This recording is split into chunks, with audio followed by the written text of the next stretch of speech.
Okay, let's get this show on the road. Hello, everyone. Hope you're well. Welcome to another edition of Math 1108. Hopefully you guys are doing good, ready to get into it. Going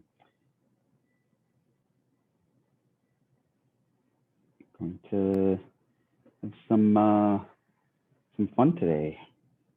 At least I am. Hopefully you guys are going to have some fun too. So we're going to have some probability teasers is what we're going to be doing today. So we will be, the two biggest topics left to cover are probability and statistics in this course. Now, for probability, we are going to need to know how to count things. And I don't just mean by 1, 2, 3. I mean like actually count sophisticatedly. And then that is going to help us do the kind of probabilities that we're going to be needing. That being said, I have to show you why counting is going to be important. And to motivate that, I figured what I would do is go ahead and give you guys some probability problems, kind of have you guys reason through them and sort of just try to use your intuition and do things and see how that works out for you. And then I'm going to teach you the proper way to do probability and see if it helps. So that being said, that's what today is going to do. There are a bunch of problems that we're going to go through, and I'm going to have you guess. And no need to be shy. If you guess wrong, it's okay, because I haven't taught you how to do probabilities yet. It's just for a little fun, just for you to kind of realize the problem with probability and just always trusting your intuition as opposed to doing things properly. Is what the point of today is, right? So there are going to be times where I'm going to give you rules and you're going to be like, I don't want to do that. Do I have to do it that way? And And today is just going to kind of show you, well, if you don't do it that way, it's so easy to get in trouble. It's not even funny. So you probably want to pay attention. Okay. So let's actually, to make this a little fair though, let's talk about what probability is. But first, what is a probability? Right. So right now, I'm not going to give you the strict definition. Let's just talk about an intuitive definition. Suppose A is an event. Right, so it's some kind of scenario. I'll actually define event for you. What is the probability of A occurring? Denoted P of A. Kind of like the power set, but it's not a fancy P. Sometimes people put a fancy P, but it's a totally different type of fancy P. It's like a bold-faced P. Sometimes people do that kind of P for probability, but I'm just going to do a regular P. Okay. So what do you guys think? What is, when someone says the probability of something happening? What is your idea of what that means, or how you would go about finding one? What do you guys think? Like the likeliness that you choose one thing out of an event of things. Okay, so the likelihood, like how would maybe get so you're on the right track, but maybe get a little bit more specific in terms of like a mathy way, like to say someone, oh, just it's the likelihood. Yeah, but what does that mean specifically? What kind of calculation would you go through? How would you crunch the numbers? Like what would you do? It's like a percent, so you have to take into account how many things are in that event, as well as how many trials or how many times you're gonna analyze how many are in the event. So it's like a percentage or a fraction. Yeah, that's pretty close. I don't think you said it exactly the right way, but I think you kind of know you're on the right track. So it's the following: the probability of A. You more want to think about it like the number of ways that A can occur divided by the total number of possible outcomes or occurrences. Right? I think that's kind of what you wanted to say, right? So you find out what are all the total possible things that could happen, and how many of those ways could the thing that you're looking for to happen can happen. And you take one number and you divide by the other number, right? And of course, this is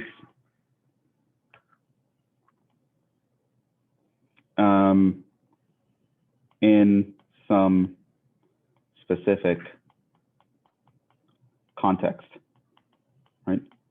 So it's not like you're always thinking about what could, well, anything can happen. Like, what are all the things that could happen? Like, it's not like that. It's like, it's very context specific.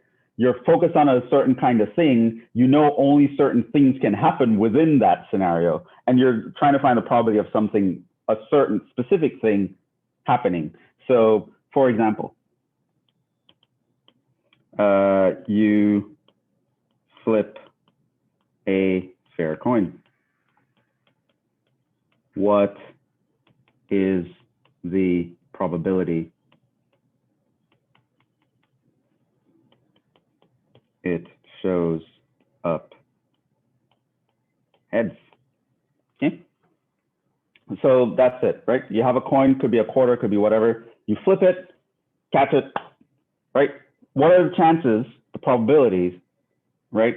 The likelihood that when you look at your hand, that you're going to see heads. You're going to see the side view of some important person, right? How you actually go about doing that is first you think of all, well, what is the total, all possible outcomes.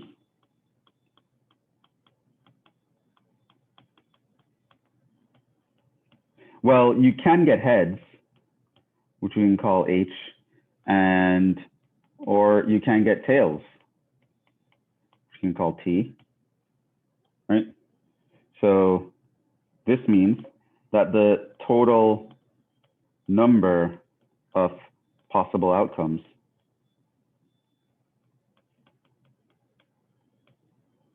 is 2. You can get an H or T, right? Now, A is the event. We get heads, right?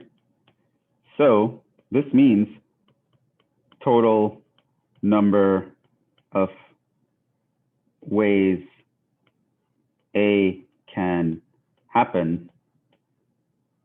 Well, that's just H, where if H has to happen, which means the total, let's look at it this way, the total ways or situations in which A happens. So this means the total number of ways A can occur is going to be 1, right? There's only 1. So there are 2 possible outcomes in this scenario, right? Not like there are 2 outcomes in the whole universe.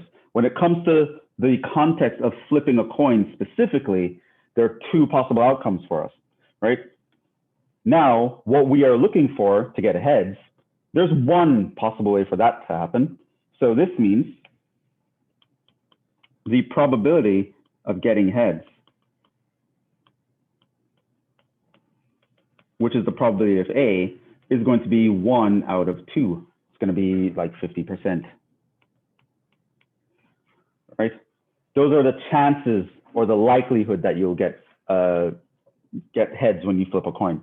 Now this is 1 out of 2, that's the likelihood.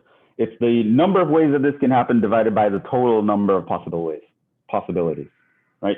And so that's kind of intuitively what a probability is. And we'll make that a little bit more specific later on, but for now, let's actually just move on. So now you guys are armed with a a good enough definition of probability, I think. Let's actually move on to the problems. So the first problem is a very famous problem. It's called the Monty Hall problem. I think it goes back to the 50s, but the wording that I used here was actually taken from a magazine in like 1975 or something like that. But I think Scientific American was one of the first places to print it in the 50s. And you know, back in the days before we had TikTok and Facebook and stuff like that, what people used to do is they used to read print media, and every so often you'd have some media where they print a puzzle one week and then they give you the answers the next week. And this problem became famous because so many people just didn't believe in the answer. They just couldn't see that this was the answer, what the answer was. When they found out what the answer was, they're like, there's no way, that doesn't make any sense. So this problem became famous because of that. And it's even been featured in movies a lot as well.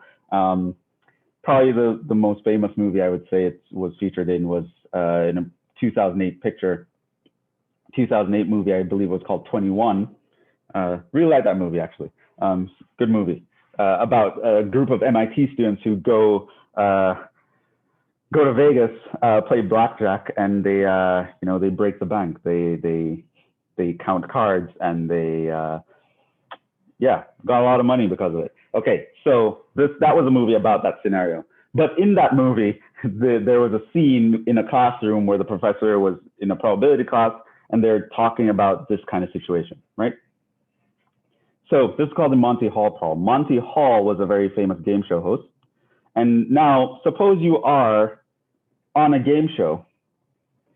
Let's create some space here. So let me describe the scenario to you.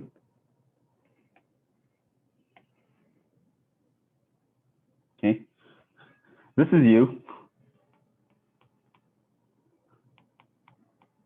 You are on a game show. Okay, so there's a stage.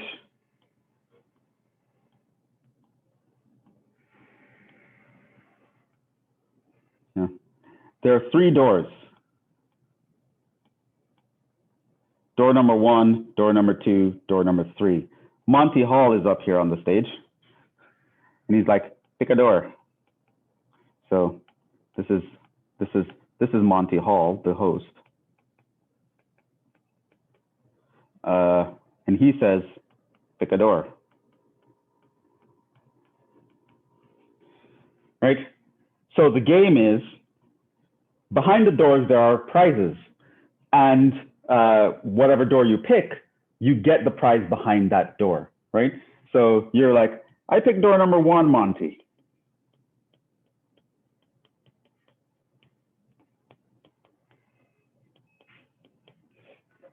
Right? My father always told me to be the best. You have some story in your mind for why you want to pick door number 1, why it's the best door. You always told me to be number 1 and always strive to be the best. So I'm going to pick door number 1, Monty. Monty's like, okay, cool, right? So that's it. Now, the prizes are as follows, and this is traditionally how it is. People can vary this, but in this version, the biggest prize is a car, brand new car, latest car, fancy sports car, right? Behind the other 2 doors are goats. Now let's pretend for a minute that you don't want to win the goat, you want to win the car. The car is what you're after. So behind one of these doors is a car, behind the other 2 are goats, right? Like literal goats, like the animal goats, not greatest of all time, right? So you pick door number 1. Monty Hall, the sneaky bugger, opens door number 3. Well, look here.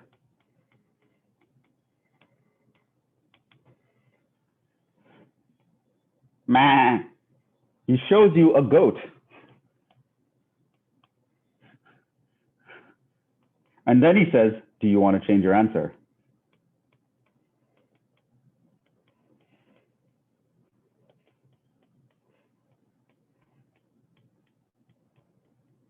Right? And this is the Monty Hall problem. Should you change your answer?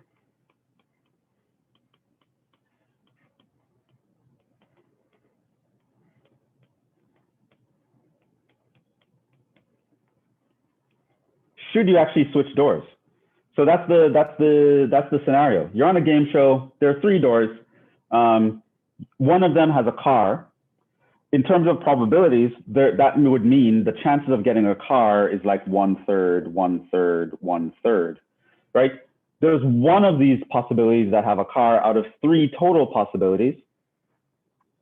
And so now you want to know if he opens one, shows you a goat,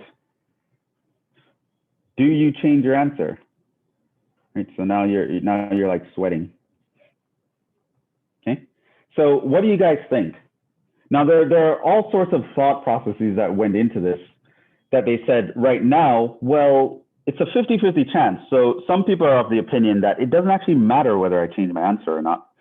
Some people would be of the opinion that no, he's just trying to psych you out. Like, you probably have the car, so just stick with door number 1. He's just trying to get you to switch so that you lose and you pick another goat, right? So Monty seems very sympathetic. He's like, you know what? I really like you, kid. I want you to win this car, but look here, there's a goat.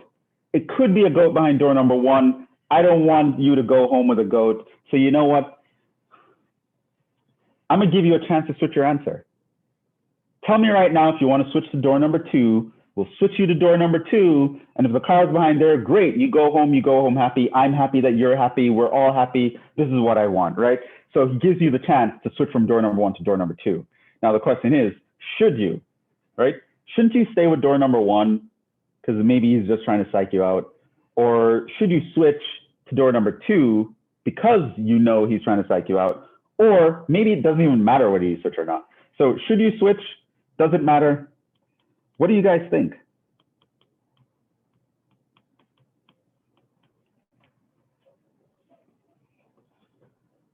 So you guys can click like the yes or no button on the chat if you want, or maybe like type yes or no in the chat. Let me see what you guys are thinking.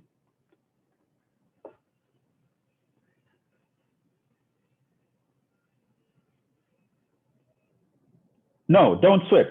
All right, Nahil, I'm totally with you. He's probably trying to psych you out, right? Yeah, no. Does it even matter? Do you guys think it matters? It probably doesn't matter, right? Have you guys seen this problem before? Like, it's actually very famous. It's probably so okay. So you haven't seen it before, and you think the answer is no. So here's the thing. So I will say, yes, it matters. So it actually matters. It matters whether or not you stick with the same door. Now the question is, should you actually switch doors? Would it be better to stay or go? Because it actually matters whether you stay or go. And the answer as to whether to stay or go, the answer is, drum roll. Most of you think the answer is no. Tommy thinks the answer is yes. One man against the world. Turns out Tommy is correct. The answer is yes. You should switch.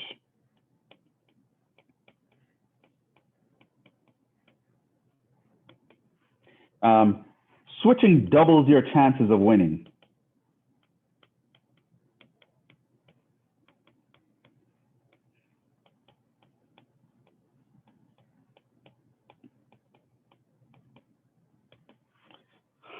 So that's the answer, right? Which, it confused a lot of people back when this puzzle was like, what? How does that actually matter? That doesn't make any sense. But it actually does matter, and you should switch. Switching is the right call. A lot of people think that, oh, the answer now is like 50-50, right? Now it's just 1 out of 2 for each.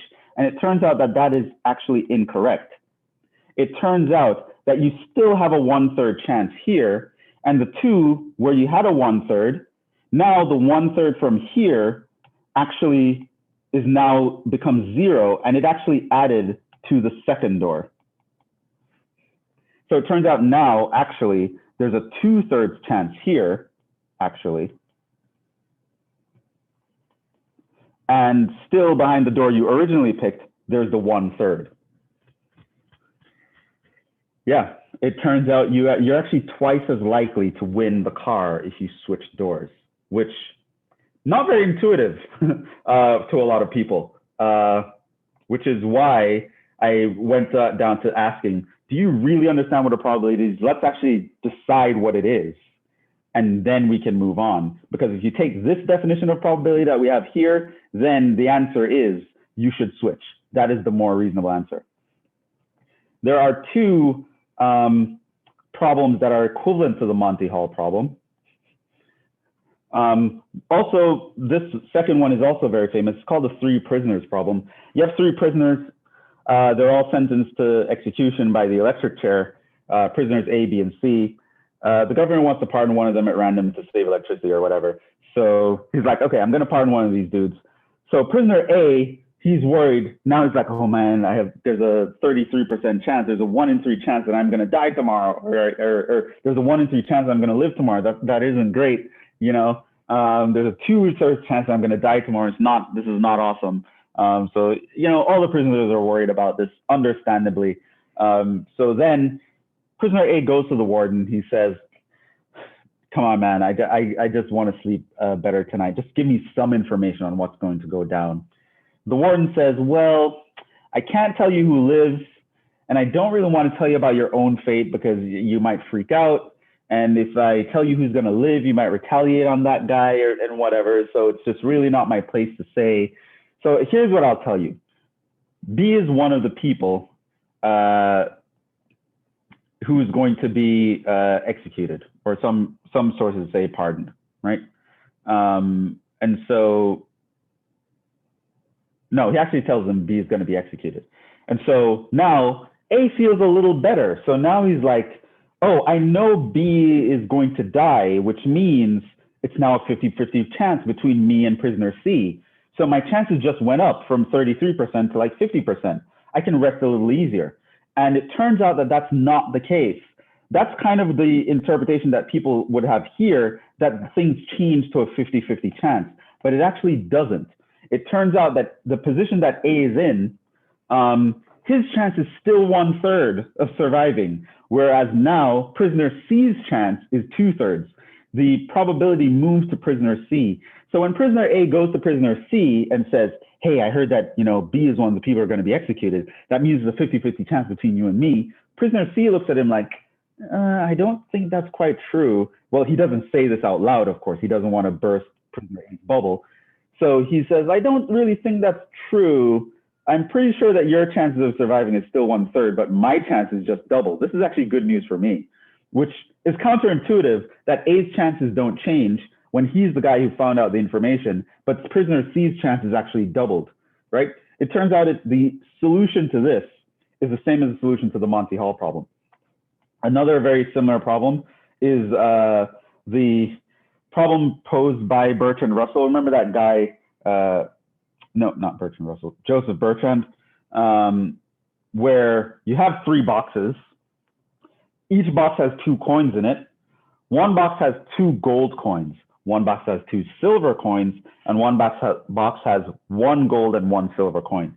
You close your eyes, they shuffle them around, you pick one box at random, then you close your eyes again, you stick your hand in a box, you pick out a coin, and then you realize, oh, I picked out a gold coin.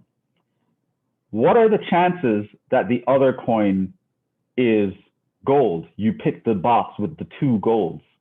And someone might say, well, if I know I picked one of the boxes with a gold and there are 2 boxes with golds, it means that now there's a 50-50 chance that I picked the one with 2 golds. Turns out that's not true. The chances that you have the box with the gold is only like 1/3, right? So that actually is, again, a very similar problem to the Monty Hall problem. Very counterintuitive, but if you were to take the mathematical definition of probability, that is the answer. Those are the chances. And so, yeah, C is right here. C is correct. And the chances that you pick the gold is 1/3.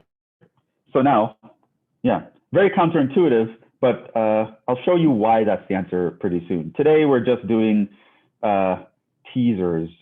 So this is just like the trailer to the movie. I'm not going to reveal all the answers just yet. Just kind of want to see where your intuition is. Okay. So another kind of problem. Now, this kind of problem you guys might be better at if, especially you took like science in high school, you did like biology, maybe did a little bit of genetics, or maybe you actually did some probability back in high school. But here is a problem about a couple with 2 children, right? So we are going to actually talk about that. And I'd like the guesses, you can tell me audibly or type them in the chat, I suppose, of what you think the answers are. So let's say a couple has 2 children, right? So I tell you, oh, there's this random couple out there, they have 2 kids, right? And I ask you, what is the probability that they have 2 girls, right? So assume only 2 sexes, boys and girls, and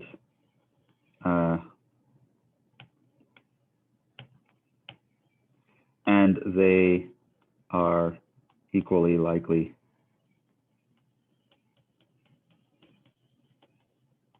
to be born. So couple has 2 children. You know nothing about them. You know nothing about the children. And I ask you, what is the probability that both of the children are girls? What would you say? So the chances of having a boy or a girl is like 1 out of 2, right? Probably of having a boy is 1 out of 2. Probably having a girl is 1 out of 2. We're in a situation now where a couple has 2 children, and I want to know, what is the probability that they're both girls? What do you guys think?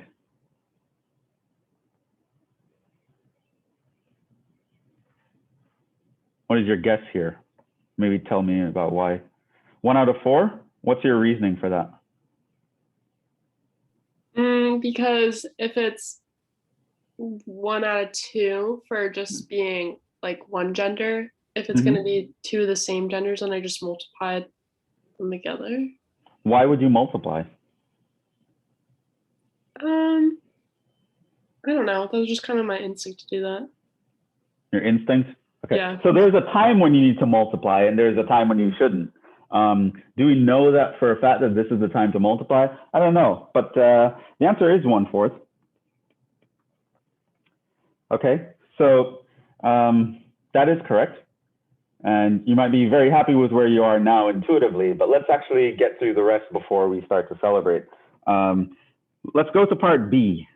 So again, couple has 2 children, but now I told you that one of them is a girl, right? What is the probability that the other one is a girl, right?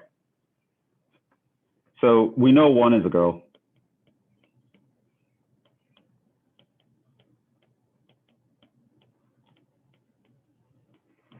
Now what is the probability?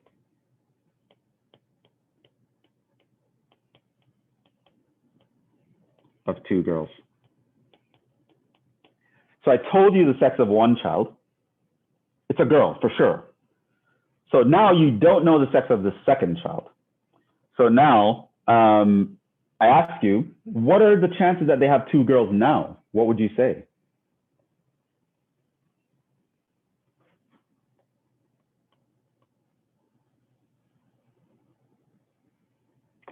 So this is the probability of having 2 girls.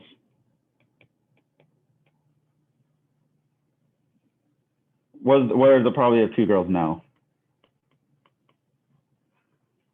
Would it be 1/3? Why would it be 1/3? It said that only 2 girls and 2 boys could be born, right? Wasn't that? No. You just know that they have 2 children. Okay, I misunderstood. Right, so they have 2 children. You don't know if it's only 2 boys or 2 girls. It could be a boy and a girl. But I tell you that one is a girl. What is the probability that the other one is also a girl, right? That's what I'm asking. Wouldn't it be 1/2? Which is very reasonable. but that's wrong, which is okay, because I didn't teach you guys how to do probability yet. I just want to see where your intuition is. It turns out you were actually right the first time. It was a third, but you totally thought you were answering a different question. So 2 girls, if we know one is a girl.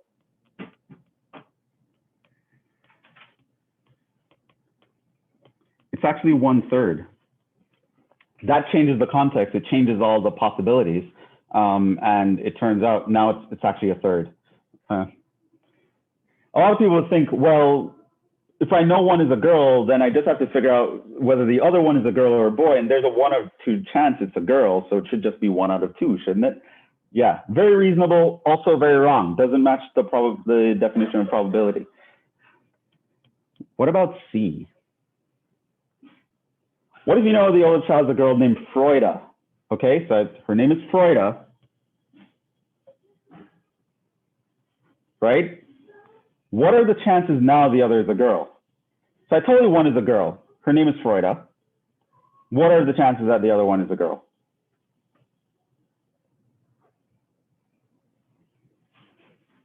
What is your guess now? Maybe it's a 1/3 again. It sounds like I asked the same question. All right. So I'm looking at question C. What do we think? Maybe it's also a third. You know, we don't really know how I got a third maybe from the previous answer. But if the previous answer was a third, why wouldn't this answer also be a third, right? What do you guys think?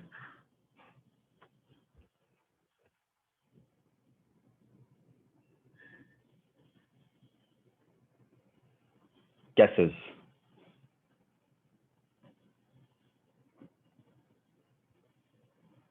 Be brave. There's no, well, there is a wrong answer, but it's not like it's right or wrong, because, you know, I didn't actually teach you probability yet. I just want to see where your intuitions are. What would you guess? What do you think for problem C?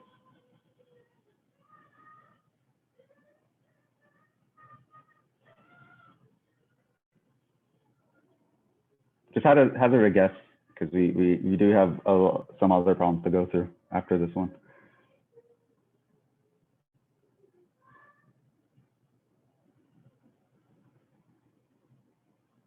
What do you guys think? A third again? Yeah, I mean, me giving you the answer to B, it's very reasonable to think that the answer is a third again. Yeah, totally reasonable, totally intuitive answer. It's also wrong. The answer is 1/2. Let's look at D.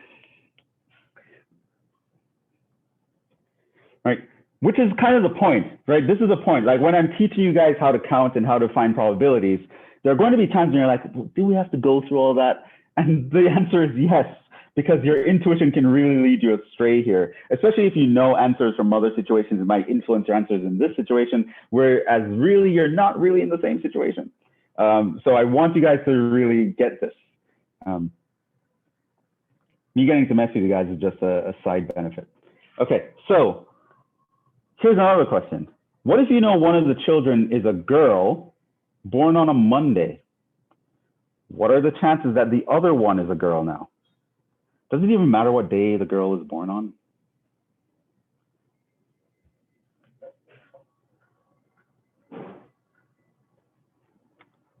Wouldn't this either be a half or a third, just like the previous? Does that even matter?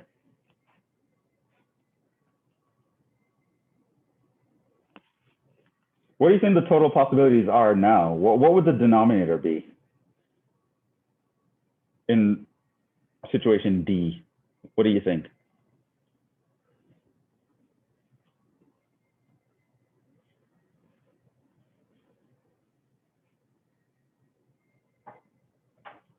So a couple has 2 children. You know nothing about them.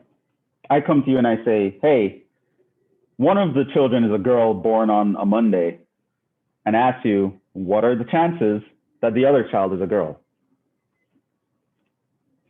How many possibilities are there? How would I Does the day even matter? Isn't it just enough that you told me one is a girl? Like, why is this even different from problem B?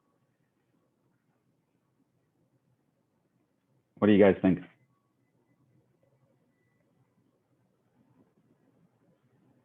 I feel like it has to be the same as B because I don't understand how what day of the week matters on what the gender is.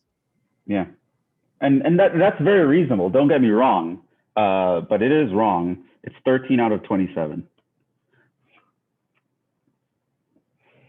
If we go by the mathematical definition of probability, which is it's the right definition. Like if you're measuring like a relative frequency, which is what we were getting at with probability, we wanted to know relatively how often is one thing going to happen. So this means like your probability is like a measure of relative frequency.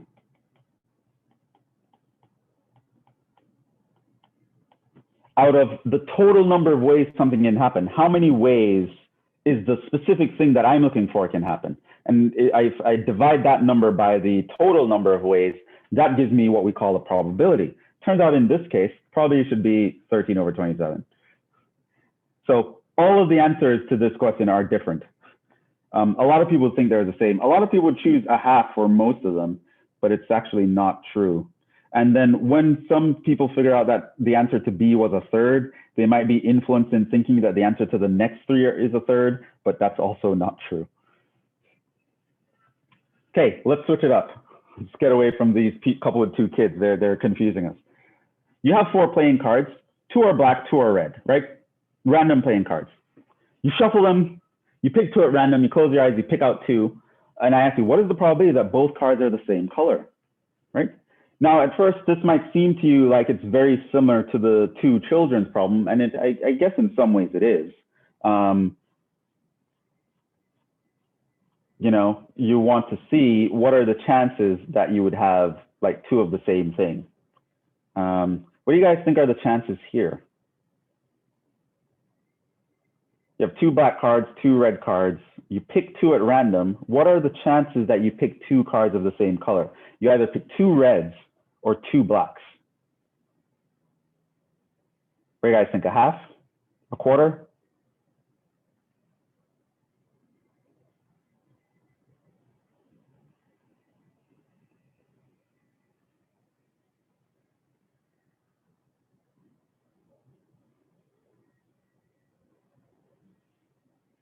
How do we think about that? I guess maybe we can say, well, let's say I'm going for 2 blacks, right? So there's a 1 out of 4 that I can pick for 2 blacks to get the first black. Then I have 3 cards left. I can pick like only 1 of those is blacks, and now it's 1 out of 3 of those guys. And then I had a 1 out of 4 chance of getting the black on the first one. Then I have a 1 out of 3 chance of getting the black on the second one. And maybe I can multiply those because multiplying worked out last time. So maybe now it's 1 out of 12. But then we're like, okay, but it would be the same for 2 reds. So now do I take 1 out of 12 times 1 out of 12? Get 1 out of 144? Or maybe do I take the 1 out of 12 and add it to the other 1 out of 12? So I would get 2 out of 12, which is 1 out of 6. Yeah, lots of different intuitions here. Like, what do you guys think though?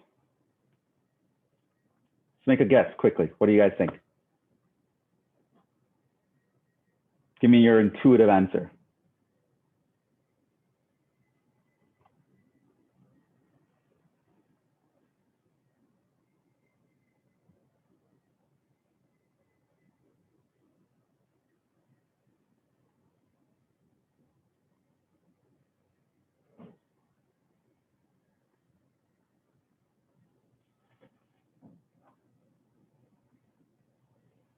Anyone there?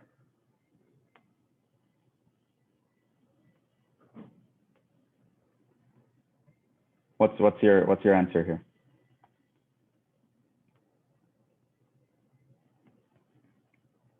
I'm trying to move these guys right now.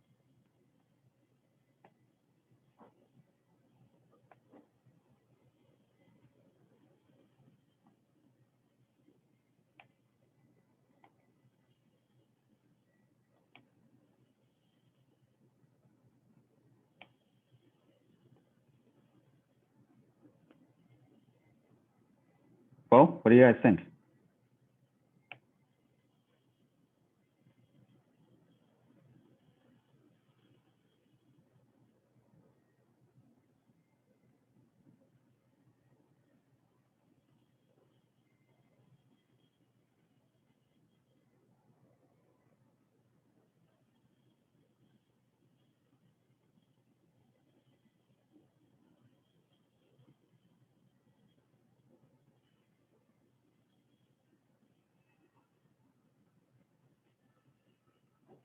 Anyone?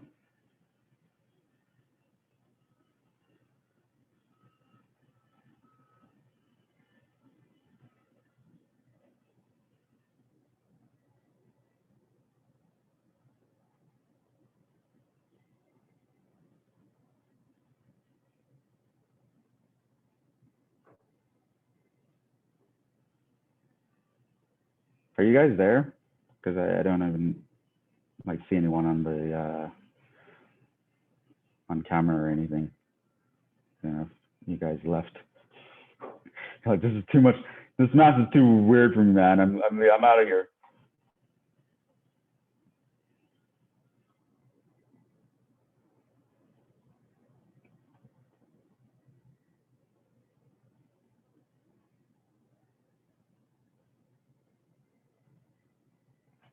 No guesses? We're totally drawing blanks here? No.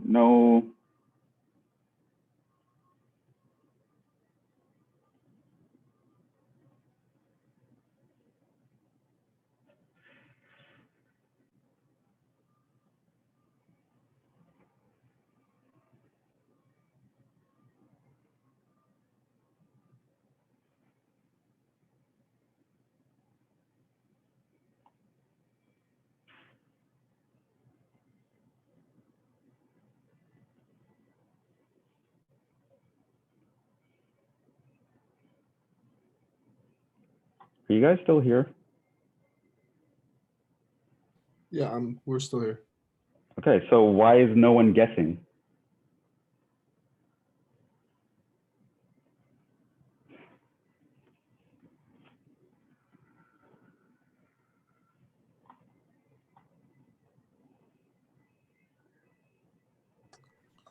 I'm not too sure on this one personally, or I would guess. Yeah, so just come up with a reason and guess. I mean,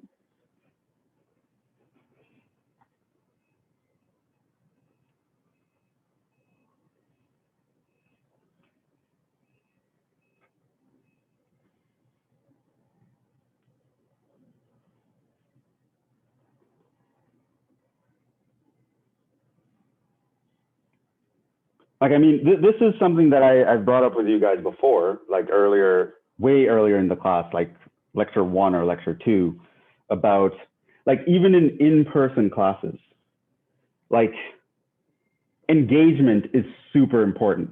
It actually matters way less that you're wrong than that you tried in the first place.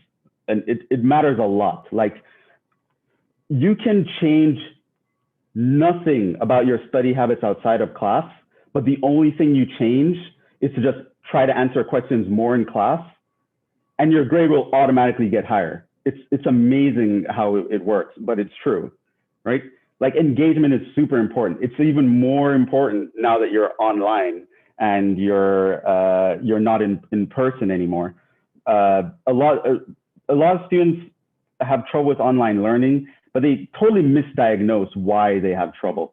They're just like, oh, well, you know, it's just kind of weird staring at my computer, blah, blah, blah. And they'll say, and those things are true, especially if you like going out, you like meeting people, you like doing that stuff. Kind of weird, but really, it shouldn't really affect your learning, whether you have class online or not, because most learning happens when you're by yourself anyway. It happens when you're doing your homework or when you're working on stuff, when you're thinking about a problem. That's where most learning actually happens. Very few people actually learn in class, right? Even though they might think they're learning in class, they're actually not, right? Most of the learning happens when you wrestle with a problem yourself, right? So what actually makes the difference is the engagement. And you're in an online class, it's much easier to disengage than it is even in person. So when you're in an in-person situation and you might think it doesn't make any difference whether you're engaged or not, so you might be the quiet kid in class.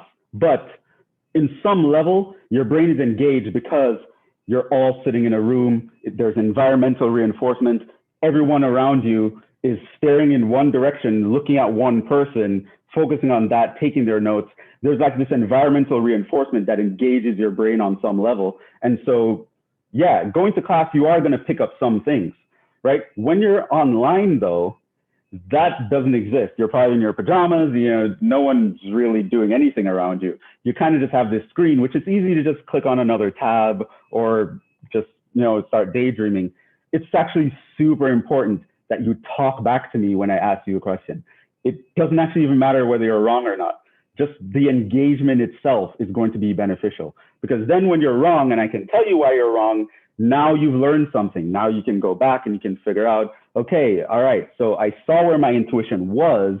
I see now where it needs to be, as opposed to me just talking. And you kind of see that that makes sense when I do something.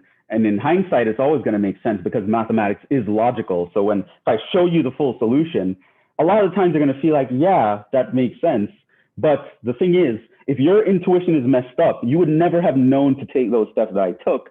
And so really, when you go on a test, you feel like you understand, but then you don't perform as well. And you're like, Professor, really, I understand, because when you're in class and you're explaining stuff, I get it.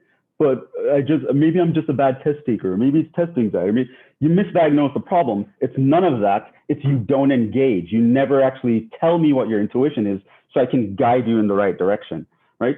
And talking does that, right? So when you tell me, I think this is the answer, here's why, and I can tell you, oh no, this is the answer, here's why.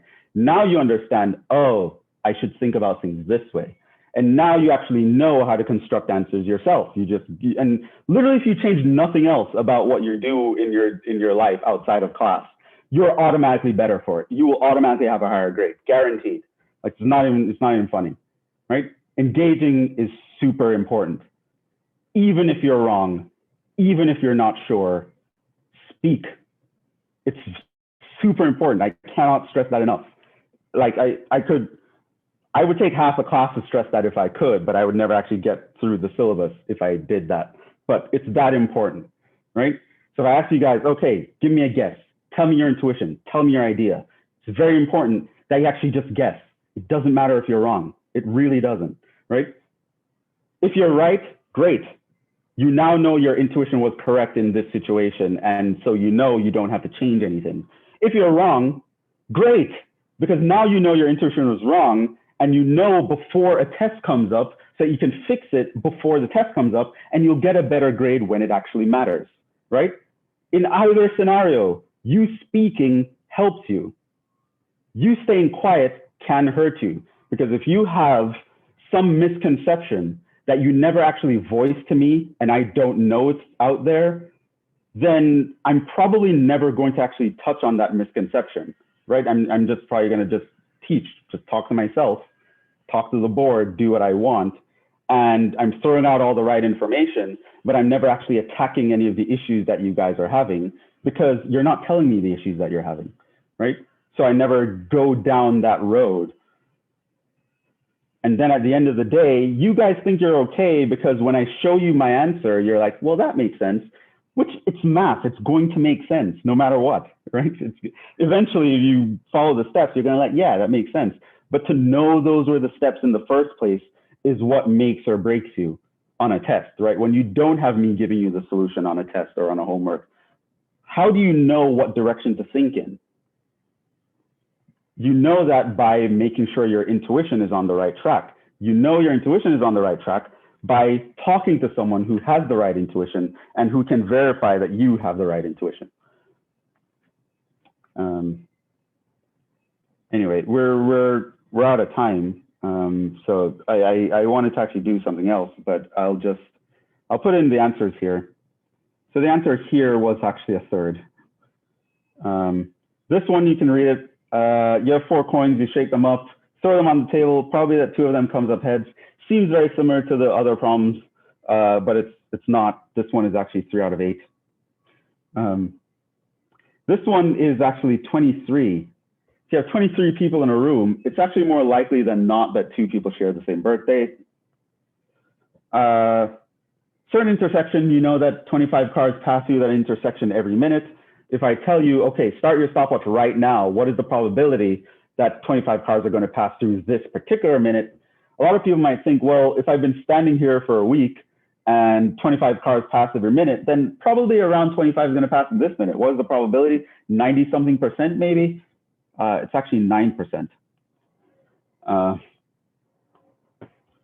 This problem, 2 bankers come on a platform between 5 and 6 every day. They stay on the platform for 5 minutes before their train comes and then they leave. What is the probability that the 5 minutes that they're on the platform will eventually overlap and these 2 people actually meet and be standing on the same platform at the same time? If they're both there for a 5-minute window within the same hour every day. And again, a lot of people might think that the probability for that is relatively high because, I mean, an hour is really like a chunk of 12 5-minute chunks. So maybe the probability is like 1 out of 12 or something like that.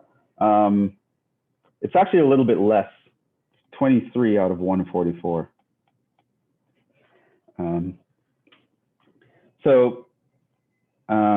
I was going to go through the 2 girls problem and kind of explain the differences between those, but I guess I'll do that next time.